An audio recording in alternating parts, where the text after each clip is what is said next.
Ok ជំរាបសួរពុកម៉ែបងប្អូនដែលគាត់ចង់ធ្វើរូបជាគូណាអូខេថ្ងៃនេះខ្ញុំបង្ហាញនៅក្នុងកម្មវិធីមួយឬក៏ Gemini ដែលខ្ញុំប្រើជាប្រចាំក៏ប៉ុន្តែអ្នកគ្នាអត់ចេះប្រើ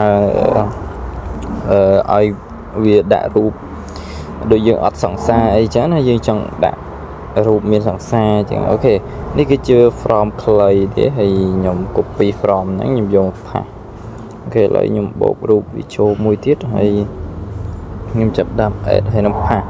ខ្ញុំ add រូបចូលហើយនឹងផាស from ហ្នឹងទៅអ្នកនរគ្នាចាំមើលតើវាចេញបែបម៉េចអ្នកគ្នាអាចយកគំរូនឹងបានអ្នកគ្នាគ្រាន់តែវាយអក្សរប៉ុណ្ណឹងទៅអ្នកគ្នាអាចបានអូខេរងចាំវាបន្តិចវាកំពុងតែ generate ឲ្យយើងអូខេអ្នកគ្នាកុំភ្លេច like និង comment វីដេអូនេះម្នាក់មួយផងបើសិនជាចង់មានចម្ងល់អ្វីអាច comment ខាងក្រោមខ្ញុំនឹងព្យាយាមធ្វើតាមការ comment របស់អ្នកគ្នាអូខេនេះគឺជារូបដែលយើងទទួលបានទោះថាក្មេងស្រីឬក៏